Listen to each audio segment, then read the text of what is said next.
because in recent months, we have been witnessing the formation of two opposing sides that I would call biblical: the children of light and the children of darkness. The children of light constitute the most conspicuous part of humanity, while the children of darkness represent an absolute minority. Wow. And yet the former are the objects of a sort of discrimination which places them in a situation of moral inferiority with respect to their adversaries, who often hold strategic positions in government, in politics, and in the economy, as well as in the media.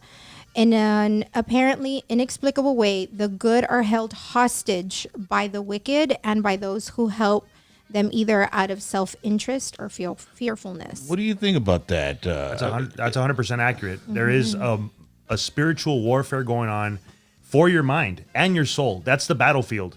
And there's two armies fighting for your soul, and there's two armies fighting for your mind.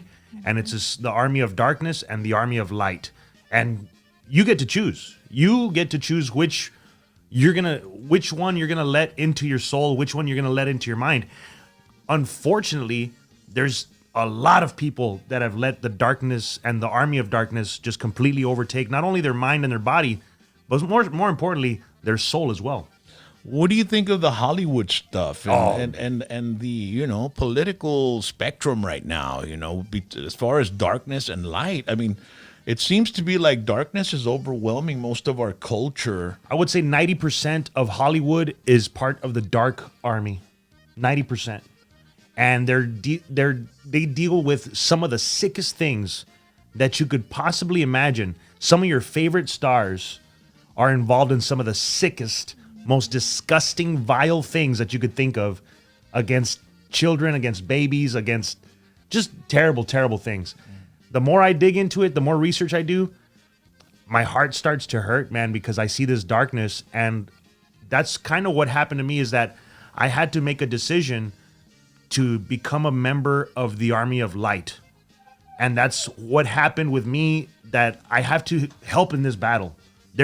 When you see it, and when you're aware of it. I was in Hollywood. I got offered dark deals, and I said no to them, and they blacklisted me from Hollywood. What's the dark art deal? I mean, a dark deal is a dark deal. Yeah. Let me give you an example. Every comedian that has a prominent role in Hollywood, that has been seen on TV constantly, more than likely they've had a role that they've been in a dress, like a woman's dress. Yeah. That is their signal that lets their friends know that they're already part of the club. Tootsie, Mrs. Doubtfire. Yeah. Dustin Hoffman was Tootsie. Yeah. Robin Williams was Mrs. Doubtfire. He committed suicide. John Leguizamo. John Leguizamo. Martin Lawrence. And what was the name of that movie that you like? Where they all dress like women? It was a group of men. It's Patrick Swayze. Oh yeah, Tu Wong Fu. Yeah. That's another. Tu Wong Fu. That lets the other people that are involved in this club, and usually when they put you in a dress, it involves you doing some sort of sexual act with the producers of those movies, and they put you in a dress to let them know, hey, this guy already, he gave up his manhood essentially. Mm-hmm. When they put you in a dress, that's already letting everybody else in the club know this guy already gave it up. Yeah. He gave us his soul. How did you find that out? I mean, I got offered a movie part that Gabriel Iglesias turned down. Okay. And I was like, why did Gabriel Iglesias turn it down? That was my number one thought, is like, why did Gabriel Iglesias turn it down?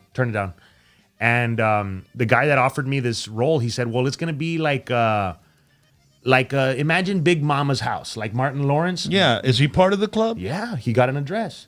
Yeah. Martin Lawrence. And the Big Mama's House, they wanted to do something similar but Hispanic, where this young man lives with his tia, and she wins the lottery, but she dies. Mm-hmm. So he has to get an address to pretend to be the tia to go claim the lottery. And I was like, nah, I'm not into that. You know what's interesting is that now that I think about it, all those movies where there are, men in drag are comedies. They're like comedies. So they try to make fun or make light of it then, right? Yeah, and they say, oh, come on, it's a comedy. No, there's in the Bible, it says that men should not wear dresses. It's very straightforward. Like, you should not wear the garb of a woman. And there is some massive demasculating going on in Hollywood. That if you think about it, look at the guy that was in the Oscars on the red carpet wearing a dress. Look at White Chicks, the movie White Chicks. Not only did they demasculate them, they took away their actual African culture and stripped them away of that too. Very spiritual stuff. Very spiritual stuff.